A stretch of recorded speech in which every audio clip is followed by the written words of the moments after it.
एक नई जंग, और ये जंग दूसरी जंग को रोकने के लिए है। युद्ध विराम के लिए ये जंग उस जगह नहीं जहां पर ये युद्ध हो रहा है, और ऐसा ही कुछ गाजा का युद्ध अब अमेरिका के लिए एक बड़ी फांस बन सकता है।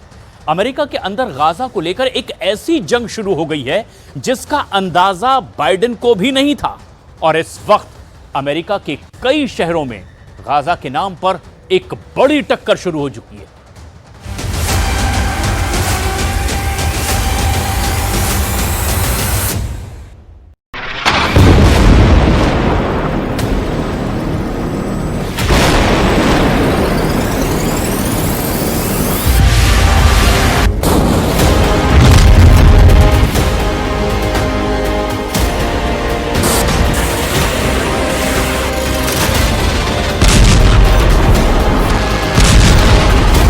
इजरायल का बम गाजा में फटता है,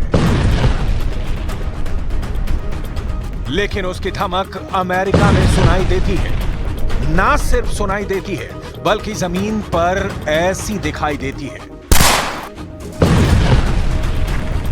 अब एक नए युद्ध के जरिए गाजा में सीज फायर की लड़ाई हो रही है। सीज फायर यानी युद्ध बंद हो, बाइडेन पर प्रेशर हो कि वो इजरायल पर दबाव डालें और नेतन्याहू बमबारी बंद करें। अब इसे लेकर एक बड़ी जंग दुनिया के कई हिस्सों में शुरू हो चुकी है।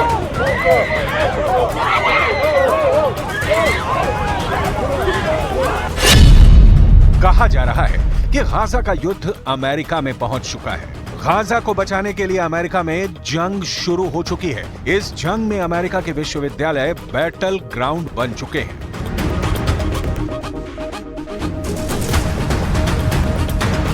अमेरिका के कई शहरों में अलग अलग विश्वविद्यालयों के सैकड़ों स्टूडेंट गिरफ्तार हो चुके हैं। हथकड़ियां लगाकर सबको हिरासत में लिया जा रहा है। सड़कों और चौराहों पर प्रदर्शन हो रहे हैं।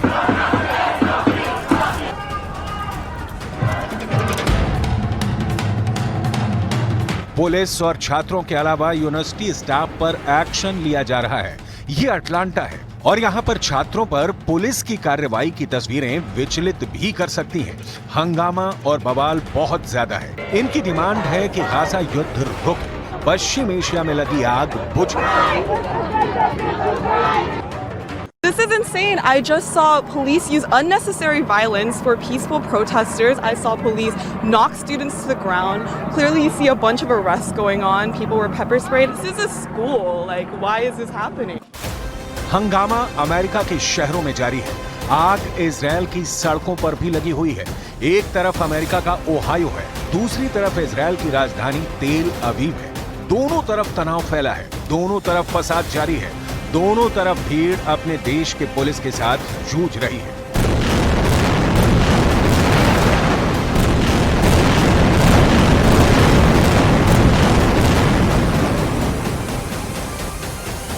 इनकी डिमांड क्या है, इसे समझने के लिए 7 अक्टूबर 2023 के बाद से गाजा पर हुई बमबारी और तबाही को समझिए।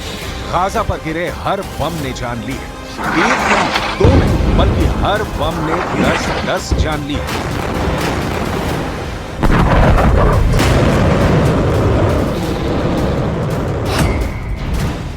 तो हमास के कब्जे में फंसे इजरायली नागरिकों के वीडियो ने बेचैनी फैला दी है।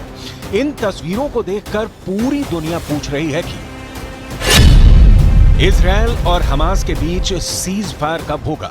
गाजा पर बमबारी कब तक जारी रहेगी? हमास के कब्जे से इजरायली नागरिक कब तक रिहा होंगे?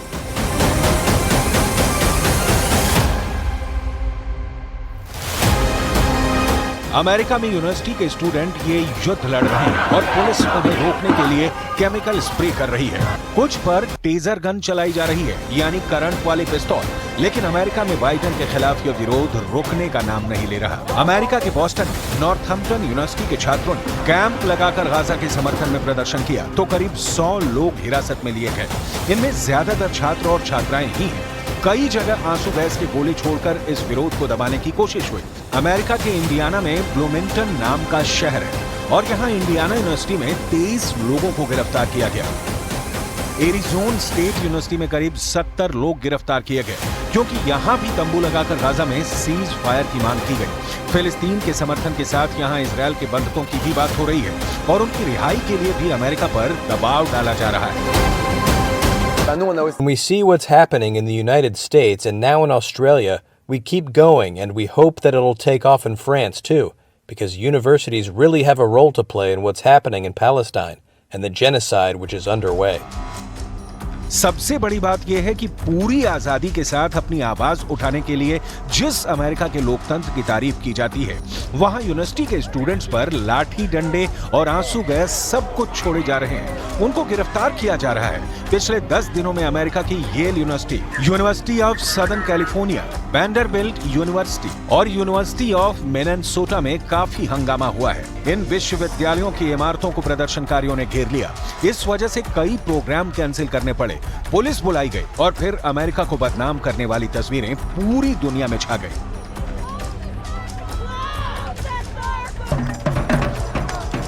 न्यूयॉर्क की कोलंबिया यूनिवर्सिटी में भी ऐसा ही प्रदर्शन हुआ और यहां 100 से ज्यादा लोगों को गिरफ्तार किया गया। And when students here in CUNY or in Columbia, whenever they're standing up and opposing the state of Israel, we are saying very good. It's not anti-Semitic. It should be it should be accepted in the world that when you are doing a crime to the people of Gaza, that it is unjust and their voices should be accepted, not they should be vilified and accused of anti-Semitism.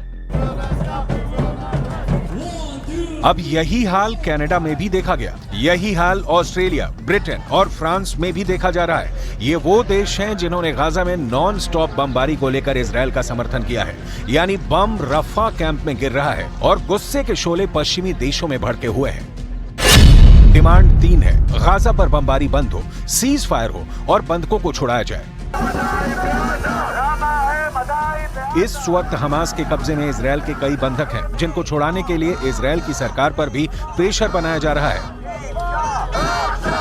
200 दिनों से भी ज्यादा वक्त से बंधक बने kth seagull और Omri Mehran का वीडियो हमास ने जारी किया है। יש לי זיכרונות מאוד מאוד יפים מפסח בשנה שעברה, שחגגנו כולנו ביחד, ואני מאוד מקווה שתהיה לנו לכולנו הפתעה הכי טובה שיכולה להיות.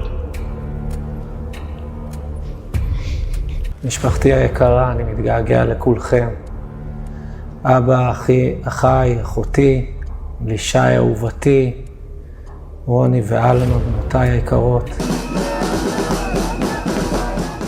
इन दोनों बंधकों की वीडियो के अलावा पहले भी हमास की तरफ से वीडियो आते रहे हैं और इजरायल में इसे लेकर गुस्सा बहुत ज्यादा है। तेल अवीव में मेन हाईवे को ब्लॉक किया जाना आम बात हो गई है। मुद्दा सिर्फ एक है, बंधकों को वापस लाने की डिमांड तेज हो रही है।